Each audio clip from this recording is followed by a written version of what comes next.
This is Awesome News Daily. I'm David Beach. Awesome news every day. That's the title.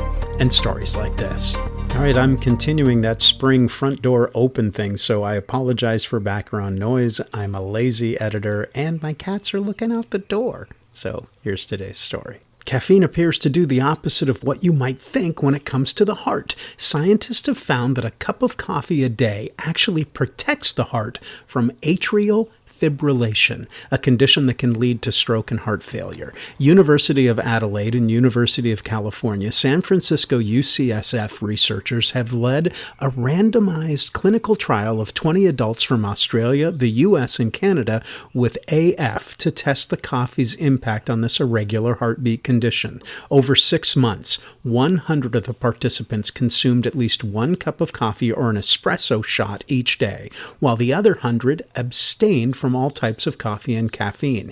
They were constantly monitored and had any AF events confirmed by electrocardiograms and clinicians. And what they found surprised even the medical professionals involved in the world-first trial. The results were astounding, said the author Professor Christopher X. Wong from the University of Adelaide and Royal Adelaide Hospital. In contrast to conventional wisdom, we found the coffee drinkers experienced a significant reduction in AF compared to those who avoided coffee and caffeine. This is surprising as it goes against the common assumption by doctors and patients that coffee worsens heart rhythm disorders such as AF, atrial fibrillation.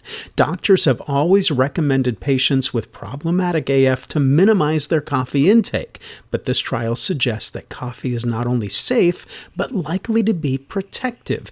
AF is an irregular heart rhythm that begins in the heart's upper chambers, the atria, preventing blood from pumping around the body normally. It can cause dizziness, fatigue, and palpitations, but can become more serious and lead to heart failure, stroke, and even death. More than 10 million U.S. adults have the condition long-term, putting them at greater risk of high blood pressure, obesity, and other heart diseases. And caffeine is a constant on list of things that experts recommend to avoid. In the Decaf, Does Eliminating Coffee Avoid Fibrillation trial, the researchers found that caffeine resulted in a 39% lower risk of recurrent AF events compared to those who abstained, and they have a few theories as to why this may be the case. Coffee increases physical activity, which is known to reduce AF, said senior author Professor Gregory Marcus from the Division of Cardiology at UCSF. Caffeine is also a diuretic, which could potentially reduce blood pressure and in turn lessen AF risk. Several other ingredients in coffee also have anti-inflammatory properties that could have positive effects. According to the U.S. National Coffee Association, about 2/3 of adults drink at least 1 cup a day, and scientists have long been curious about its potential benefits and harms. Here comes the car. In recent studies have been conducted to see if coffee can help the brain and cognitive functioning, healthy aging, and of course, the heart. The number of people with AF is rising, and the risk of developing the condition increases with age, said Marcus. As a result, there's certainly a lot of interest in ways to reduce the burden of the condition. Our study provides more clarity on the effect of caffeinated coffee on AF patients and should change the medical advice we often give to patients. As mentioned, coffee is implicated as a trigger for AF, which may need to be revised based on the results of this large trial. However, the condition is still predominantly thought to be caused by lifestyle choices, including diet, but can also be the result of obesity, sleep apnea, diabetes, and a family history of AF. While the researchers note that coffee isn't a cure-all for AF, it could actually provide some benefits, and at the very least shouldn't be blacklisted or thought to trigger the condition. Based on these results, coffee drinking patients with AF can continue their coffee.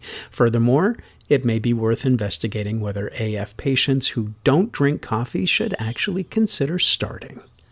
The research was published in the Journal of American Medical Association. Wow. That is awesome news. And I tell you what, I hope there's a certain physician's assistant who's listening so I can once again say, hey, here's some information I bet you don't know. That's just for you, Linda.